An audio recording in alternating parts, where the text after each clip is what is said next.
US President Donald Trump says that the country will impose additional economic sanctions on Iran. In an address from the White House in Washington earlier, Trump responded to overnight Iranian missile attacks on two military bases in Iraq.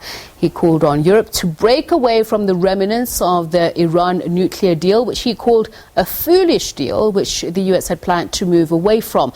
That's after Iranian forces fired missiles at military bases housing US troops in retaliation for the US killing of Iranian General Qasem Soleimani. Our US correspondent Nick Harper joins us now from New York. So quite an extraordinary press conference there, Nick. The US president certainly not holding back on punches to show the US military might and its intent, should it wish to wipe away the enemy, so to speak. I paraphrase, certainly saying that Iran is a danger to the civil world. What was the response to the speech in its entirety?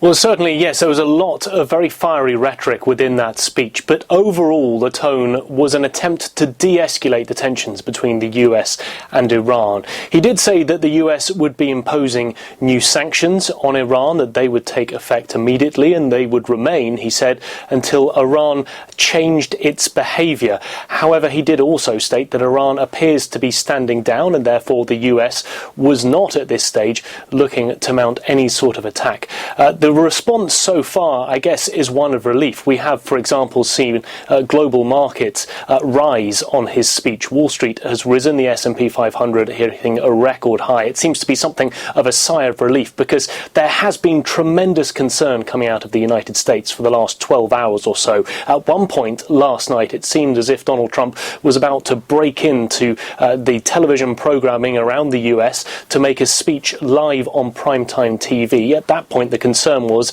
that we were likely to see some sort of military retaliation. He decided against that, instead tweeting that he would be giving this televised statement during the course of this morning, and that speech very much trying to tamp down the concern that we have seen over the last 12 hours, to de-escalate the situation.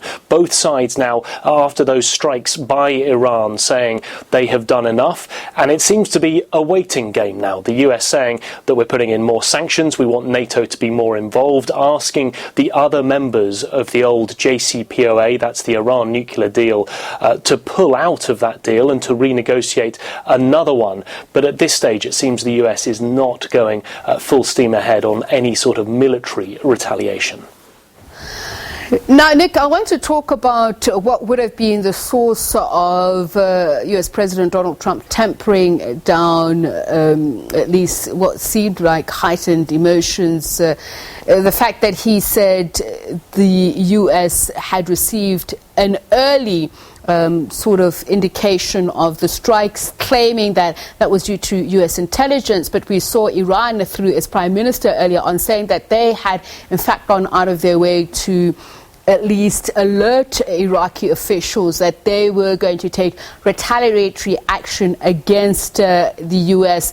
What seems to be the intel here? Do we know why the US seems to be a little less nonplussed than what the US president seemed to project in his tweets? Well, I guess in that type of situation, we're always going to see both sides trying to claim some of the credit for what eventually happened. But yes, the Iranians saying that they essentially targeted parts of those US military bases that weren't heavily populated. The United States saying they had an early warning system in place. They were able to get people into bunkers to minimize casualties. And Donald Trump confirming during the course of that statement that there were no casualties and no fatalities. And he said that the American people should be extremely grateful and happy for that. Because the big concern, of course, when those strikes were taking place, that if we were to see American casualties and potentially fatalities, the US would certainly want to go ahead with some sort of retaliation. Donald Trump had stated that fact just a few hours earlier on during the course of yesterday, saying that he would retaliate if necessary in a disproportionate manner.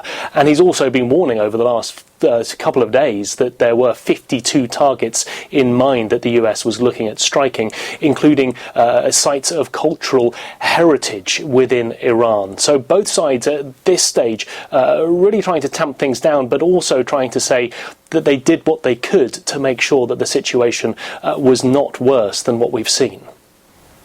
About 52 sites of those cultural heritage that the US says it has its in sight. That's what Donald Trump said earlier on. Thank you very much, Nick, our correspondent in New York, Nick Harper.